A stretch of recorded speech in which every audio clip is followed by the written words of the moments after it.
Hello everyone, my name is Bob, and I am a computer. Again, my name is Bob and I am a computer. And again, my name is Bob and I am a computer. So please remember that my name is Bob, and I am a computer. So, thank you very much for remembering me. Today, I will be talking about something during your class. I was told to talk about the symphony genre of the classical era. And I will take that chance to inform you about it for as long as possible. So sit back and enjoy. Well, you may have questions, such as, what is a symphony? Is it an orchestra? Is it something? Or is it just a something else? And most importantly, is it a song? If one of these are your questions, then this is the right video for you. First, let's review the three main composers of the classical era.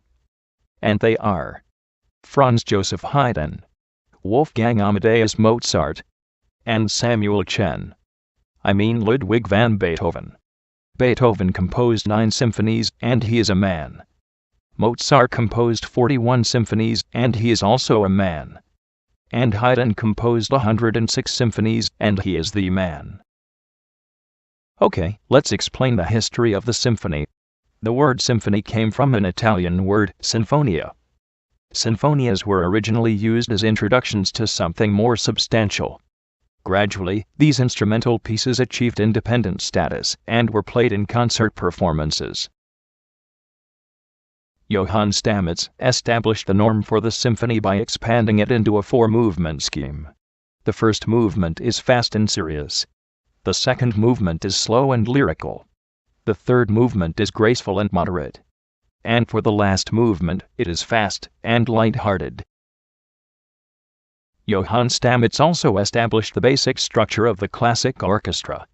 It is expanded in both size and variety, which included 3 main instrumental groups: a full strings section, a woodwind section, and a percussion section. In other words, instrumentation includes 2 violin sections, a viola section, cellos, bass, flutes, a couple oboes, some clarinets, and some bassoons, a couple brass instruments, plus some French horns, sometimes 2 trumpets as well as a couple drums, maybe timpani, and other exotic instruments.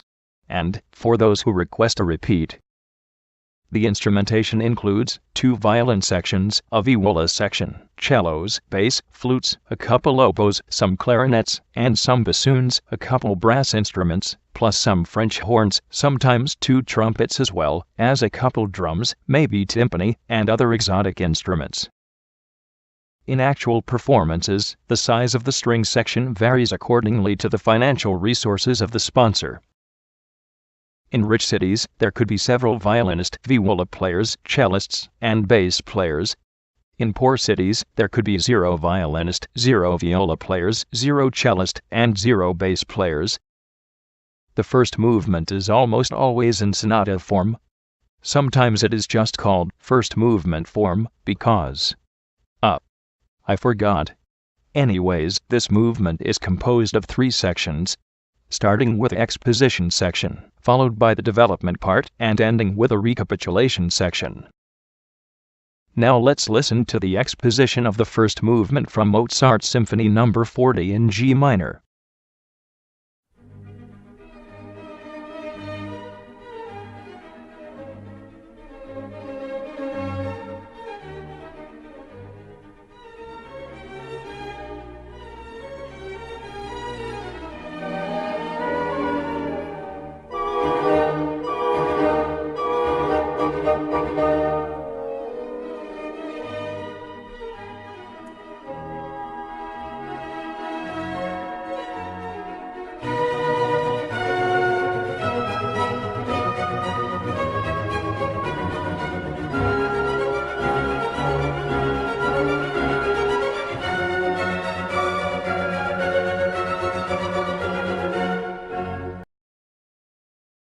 The second movement is usually a slow movement.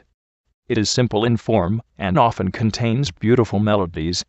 This form is called aria, and it contains 3 sections, A, B, and A.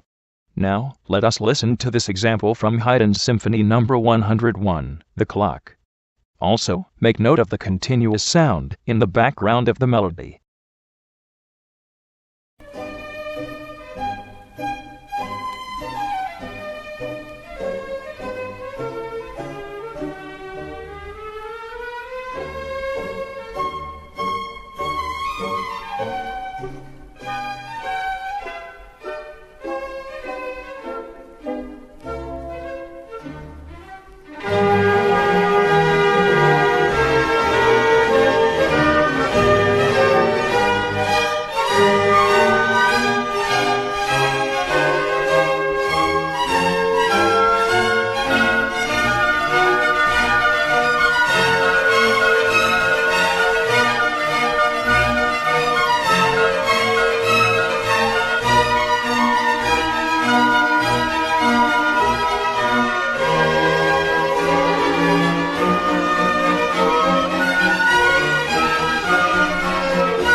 The third movement is almost always in a minuet and trio form. Originally, the trio was another minuet written for 3 instruments. But as time progressed, it retained the name and shape, but it used different and contrasted instrumentation. The whole movement can be split into 3 sections: minuet, trio, and minuet. Each minuet is in binary form, and the trio is marked with some type of contrast, such as instrumentation. Now, let's listen to a minuet and trio in Mozart's Symphony No. 40.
The fourth movement is usually in a rondo form. I repeat, the fourth movement is usually in a rondo form. Rondo are called rondo because it contains a catchy tune that keeps on returning or coming round again. Between appearances of each catchy tune are episodes which contains contrasting material. Hence, rondos could be in the form shown here on the screen. Now, let's listen to this typical example from the last movement of Haydn's Symphony 101.